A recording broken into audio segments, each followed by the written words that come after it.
Hey guys, welcome back to Reignited. Very exciting video today. I'm going to do something that I've always wanted to do, but have never had a chance to do before now. I'm going to build a custom set of one-off headers for my 6.4 Hemi swap C10. I hope you stay with me. Now, when it came to actually buying the components for building these headers, I knew I wanted them to be stainless headers. So I just went ahead and got kind of a generic stainless header kit, build kit, 1 3/4 primaries. But when it came to the flanges and the collectors, I really wanted to make sure that I was getting exactly what I wanted.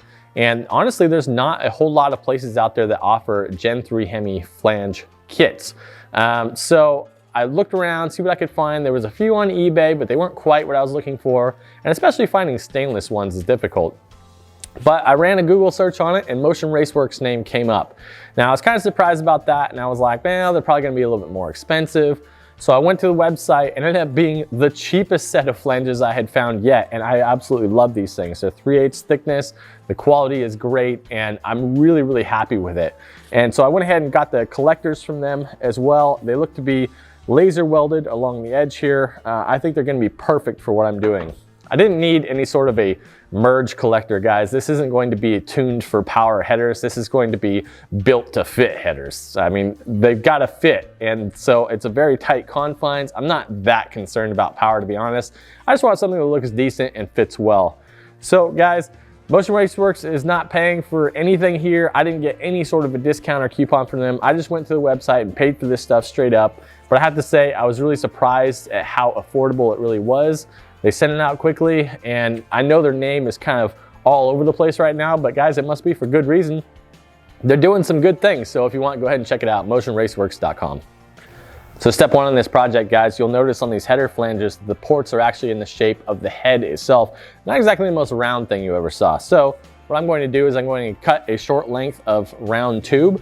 I'm going to kind of crush it to make it fit in there, and then tack it, and then from the back side here, I'm going to peen the edges with either a ball peen hammer or with an air chisel, trying to spread out the edges a little bit until it meets up fully all the way around. In that way, I can then weld it all the way around, and then I can cut it off, and then I'll have a round surface to work with. That way I can start adding on my pieces. So guys, that's step number one. Let's get into it.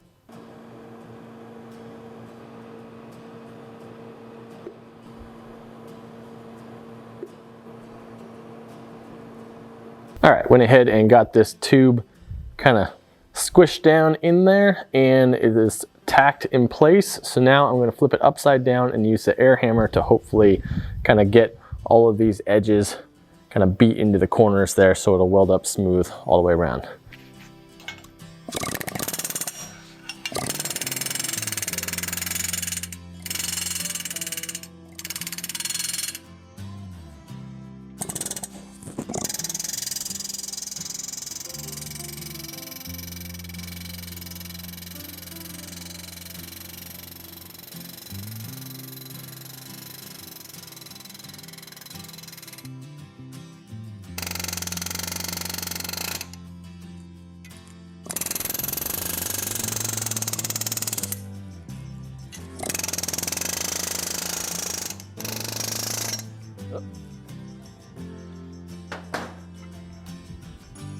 Broke the tack welds off, to the surprise of absolutely nobody.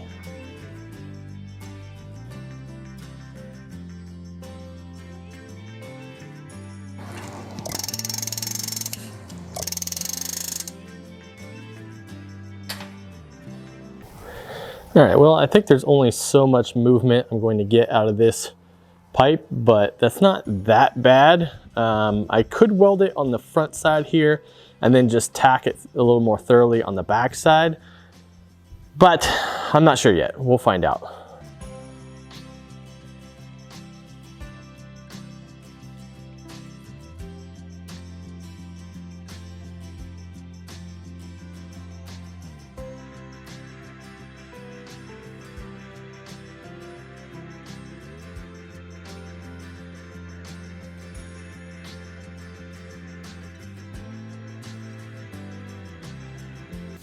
All right, well, that took a little bit too long, but I'm finally ready to weld these tubes into place to the flange. So what I've done here is I've welded together some 1/4 inch wall 2x2 square tubing, And then I've drilled the holes for the flange pattern and bolted the flange to it. This should basically act like a heat sink and hopefully dissipate some of this heat I'm putting into it through welding it. And I'm going to leave it clamped until it fully cools. That way I can minimize the flange warpage as much as possible on this thing. Now I know there's probably a lot of you out there who are saying, why aren't you back purging this thing? Well, honestly, argon's expensive. No. No, the reason I'm not back purging this thing is because this is just an exhaust, right? It's not a turbo manifold. If in fact I was doing a turbo setup on here, I would for sure be back purging this because you don't want to get the sugary welds on there and you don't want to have a chance of anything going through the turbo itself. This is just an exhaust, so there's really no reason to back purge it. So it's just going right out the back, not a problem. I think we'll be just fine not back purging it. All right, so let's go ahead and get into this thing. We're gonna start welding this thing up. Obviously, I wasn't able to spread the tube to match the port exactly, so there is going to be a little bit of filling happening here. I'm gonna try not to introduce too much heat to the situation. If you're welding on stainless, make sure your tungsten is really, really sharp. That gives you a really nice focused arc, and you can keep the puddle as small as possible. Gives you really good control. As soon as that point on your tungsten gets doled up, or if it gets contaminated in any way, the arc's gonna start wandering all over the place, your puddle is going to expand in size, and the weld becomes ugly. So I'm gonna try to go slow. Again, it's been a while since I've been able to do some good stainless welding, so I'm gonna give this a shot and see how it turns out. I don't know. So I'm gonna go ahead and wipe this thing down with some brake cleaner real quick, just to make sure it's as clean as it can possibly get. With any kind of welding, doesn't matter what it is, the cleaner the surface, the better off you are. So it's just a good quick step, just run through real fast, try to get it as clean as possible.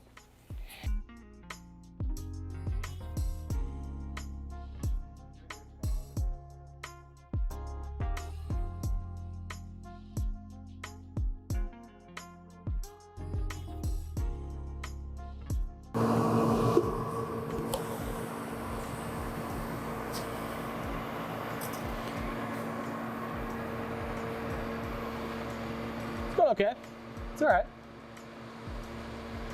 I'm okay with it for my skill level.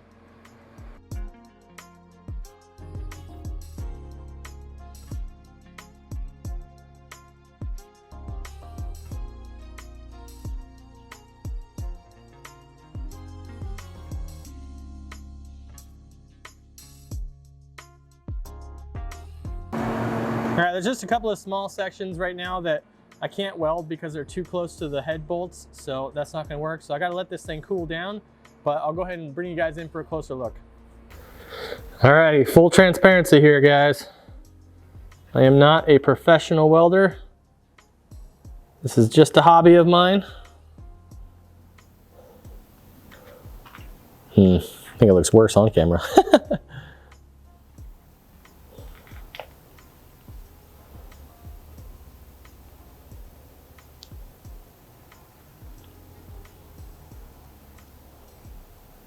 Take a look over here.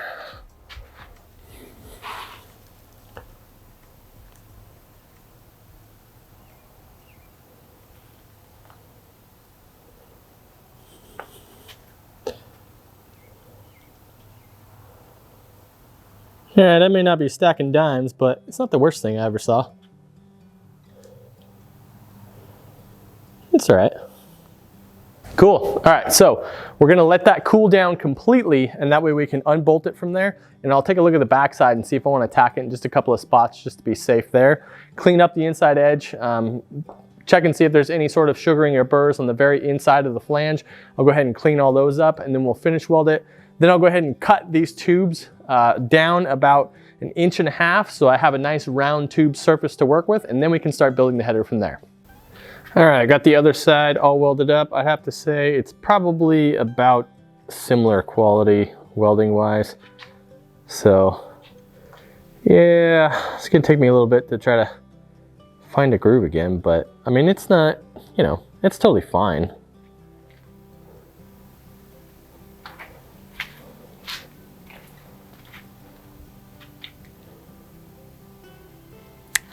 What I should do is I should just find the best part and only show that part and be like, look how good I am.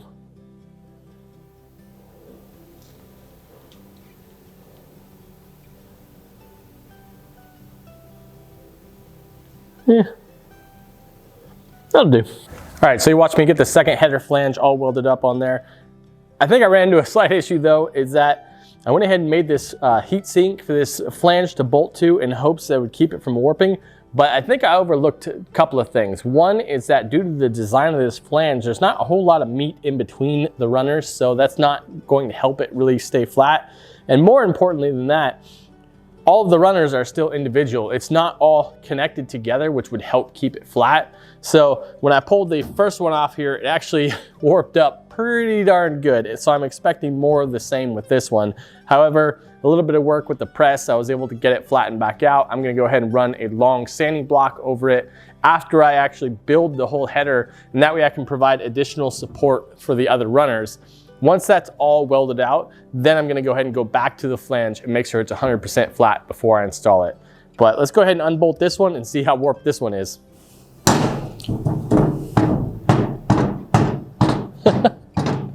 Well, the good news is I only warped it a lot.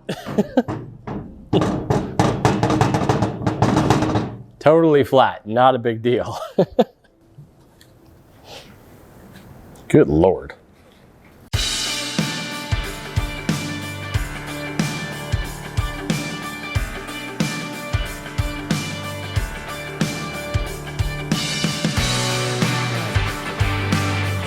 All right, a little bit of tweaking here, a little bit of tweaking there, and we have our flanges pretty much flat again. So now we're gonna go ahead and cut these runners down and try to have them as close to a round shape as possible. That way, when the pipe meets up to it, it's a nice smooth gap and we can weld it easily.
All right, well, that only took a lot longer than I expected it to. But guys, when it comes to fabricating parts, a good rule of thumb to figure out exactly how much time it's going to take, you really need to think it through and you need to figure out exactly what's involved, because sometimes it could be more complicated than you think. So go ahead and really just dive deep, try to figure out exactly what your plan is. And then once you have that in mind, times that number by 5. That should get you somewhere in the ballpark. As you guys, I'm sure you were hoping for a little bit more on this one, but that's going to be it for this video. This took me a little bit longer than I expected to get this all done. So we'll go ahead and bolt these onto the cylinder head and start running our tube routing in the next video. We'll see you then on Reignited.